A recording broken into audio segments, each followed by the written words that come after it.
నీలాంటి వాళ్ళకి సూలదండన వేలా కరెక్ట్. సో విజయ్ గారి జననాయకని ఇప్పుడే చూస్తున్నాను, తెలుగులో చూస్తున్నాను. I think this is one of the worst movies of Thalapathy Vijay అనొచ్చు ఒక రకంగా చెప్పాలంటే. టెక్నికలీ ఒక 10 ఏళ్లుగా చూస్తుంటే 2014 10 ఏళ్లుగా వచ్చిన సినిమాలలో this is the worst movie. Obviously మనకి స్టోరీ బొక్క మొత్తం తెలుసు. భగవంత్ కేసరి రీమేక్ నాకు అర్థం కాదు భయ్య. భగవంత్ కేసరిలో కొన్ని మిస్టేక్స్ ఉన్నాయి. క్రింజ్ ఉంటది, కామెడీ ఏదో చేస్తా ఉంటాడు, క్యాజువల్ గా క్యారెక్టర్ తోటి ఏదో చేస్తా ఉంటాడు, క్లైమాక్స్ ఆ పిల్లలతో ఏదో అయితే ఉంటది. అవన్నీ తీసుకున్నా కానీ at the core of the story it's really really good story. ఒక ఫాదర్ అండ్ వడిసే డాటర్ ఎమోషన్, వీళ్ళకి సడన్ గా వచ్చిన ప్రాబ్లమ్, అమ్మాయికి ఏదో ప్రాబ్లం ఉంటది, దీన్ని బాగా చూపిస్తే సినిమా చాలా బాగుండేది. దీన్ని ఎలా ఫకప్ చేసారో నాకు అర్థం కావట్లేదు.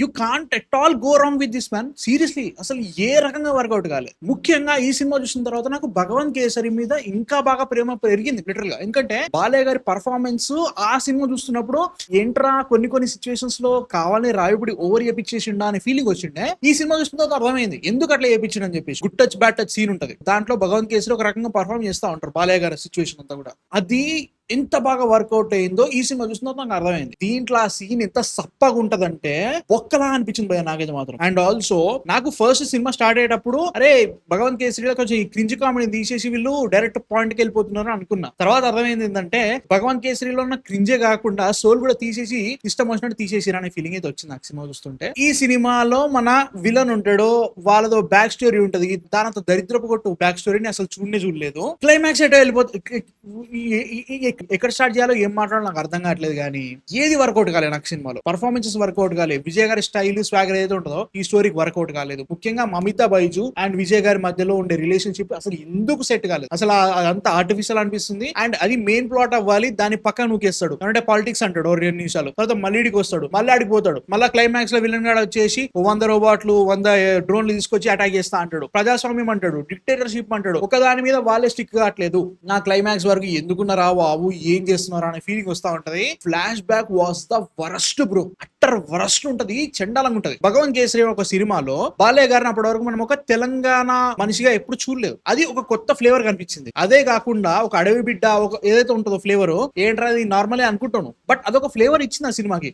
ఈ సినిమాలో అది ఏది ఉండదు. అడవి బిడ్డ అంటావు, దానికి దీనికి సంబంధం ఏంట్రా ఏమీ ఉండదు. జస్ట్ ఏదో కాపీ పేస్ట్ కొట్టు, నువ్వేదైతే చేంజెస్ చేసినావో దానికి సెట్ అవుతుందా, నాకు అదంతా ఎందుకు వస్తుంది, నేను ఏదో చేసేస్తా సినిమా అన్నట్టు ఉంది. హైలైట్ ఏంటంటే ఈ సినిమాకి ఈ స్టోరీకి 500 కోట్లు బడ్జెట్ పెట్టారు. 500 కోట్లు బడ్జెట్ పెట్టి నేను సినిమా చూస్తుంటే ఏ షార్ట్స్ నాకు ఎందుకు కనబడుతున్నాయి. లిటరల్ గా ఫ్లాష్ బ్యాక్ లో కొన్ని షార్ట్స్ అన్ని ఏ ఉంటాయి. ఇదే కాకుండా కొన్ని షార్ట్స్లలో లిటరల్ గా నార్మల్ మనుషులతో షూట్ చేయొచ్చు. అది చేయలే, ఎందుకు చేయాలా ఏమో నాకు అర్థం కాలేదు. దాన్ని ఏం చెప్పాలో కూడా అర్థమవుతుంది నాకు. విజయ్ గారి నుంచి ఏవేవైతే మనం స్వాగర్ ఏవైతే చూస్తూ ఉంటామో అవి కనబడతా ఉంటాయి, బట్ అవన్నీ అట్టర్లీ మిస్ప్లేస్డ్ అనిపిస్తూ ఉంటాయి. ఈ సినిమాలో సీరియస్నెస్ ఉండే దగ్గర సీరియస్నెస్ ఉండాలి, అది ఉండదు. ఒక ఎమోషనల్ మూమెంట్ జరుగుతూ ఉంటది, అది కామెడీ అనిపిస్తుంది నాకు. ఒక్క ఎలివేషన్ సీన్ కూడా వర్కౌట్ కాలేదు నాకు. ఎందుకు తెలుసా, దరిద్ర పోటు చాపి ఎడిటింగ్ ఉంటుంది. ఫ్లాష్ బ్యాక్ స్టార్ట్ అయ్యి మొత్తం బిల్డప్ ఇస్తాడు. ఆ బిల్డప్ వచ్చిన తర్వాత ఎప్పుడైతే హీరో ఎలివేషన్ వస్తుందో దాని ఆగం పట్టించాడు. ఎందుకు చేసినావు ఇంకా అర్థమే కాలేదు. అండ్ ప్రకాష్ రాజ్ గారి క్యారెక్టర్ ఏదో చెప్తారు, క్లైమాక్స్ ఏమైందిరా మరి ఎందుకు తీసినవురా నాకు అర్థం కాలే. అంత దారుణంగా ఉన్నది అనమాట. నాకైతే మాత్రం తేడా కొట్టేసింది. పూజా హెగ్డే గారి క్యారెక్టర్ జరంతా ఇంకేం చెప్పాలో అర్థం కావట్లేదు. She's journalist in this movie unlike Kajal garu. పర్లేదురా బై, కనీసం కాజల్ గారు లెక్కైనా చేయలేదని feeling. But at the end of the day Bhagavanth Kesari is a personal story. అంటే టెక్నికల్లీ వాళ్ళ కూతురు బాలయ్య వీళ్ళిద్దరిని అటాక్ చేసేది ఒక ఇండస్ట్రియలిస్ట్ అయినా కానీ వానితోటి వీళ్ళకి పర్సనల్ గా ప్రాబ్లం ఉంటది. ఆ పర్సనల్ ప్రాబ్లమే ఈ పర్టికులర్ స్టోరీ భగవంత్ కేసరి. దీన్ని తీసుకుపోయిన ప్రజాస్వామ్యం అంటూ శ్వాసనిక ఏదో కంట్రీలో ఆఫ్రికన్ కంట్రీ అంటూ ప్రజాస్వామ్యం ఇండియాలో తీసేస్తా అంటూ టెడ్డీ బేర్ల గన్లు పెడతా అంటూ ఏం మాట్లాడుతున్నారో బ్రెయిన్ గొప్ప ఉందనుకున్నా. వీటన్నింటినీ తీసుకుపోయి క్లైమాక్స్ లో ఒక పాయింట్ తీసుకొస్తాడు, హిందూ ముస్లిం క్రిస్టియన్స్ అని చెప్పేసి.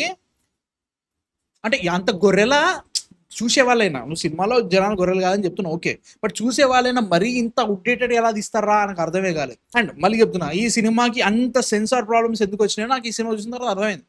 తక్కువ లేదయ్యా, ఎవరంటే వాళ్ళని అంటున్నాం. సినిమాలో చాలా బొక్కలు ఉన్నాయి, మామూలు.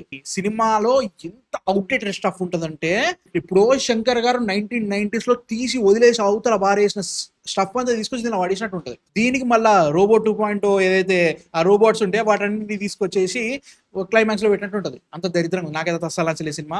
అండ్ హైలైట్ బాబీ డియోల్ కి తెలుగులో డబ్బింగ్ చేసిన వాళ్ళు చెప్పండి అయ్యా. అమ్మ బాబాయ్ కంకరాలు నోట్లో పెట్టుకుని మాట్లాడితే ఎట్లా సౌండ్ వస్తుందో అట్లా సౌండ్ అవుతుంది అన్నమాట. నేను ప్రజాస్వామ్యం తెప్పిస్తాను, డెమోక్రసీ ఇండియాకి నా వల్ల కాలేదు. సీరియస్లీ మ్యూజిక్ ఎట్లుంటది అంటే ఫస్ట్ హాఫ్ అంతా నేను సినిమాని కాపాడతా, ఖచ్చితంగా కాపాడతా అన్నట్టుగా అనిరుద్ మ్యూజిక్ కొట్టినట్టు అనిపిస్తా ఉంటది.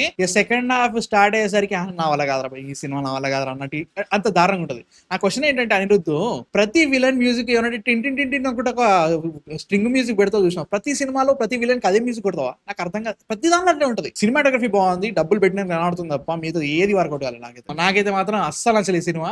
మీరు చూసారా? చూడాలనుకున్న కింద కామెంట్స్ లో చెప్పండి. Love you Balayya, love you Anil Ravipudi. Me value నాకు ఇప్పుడు తెలుస్తుంది. బై.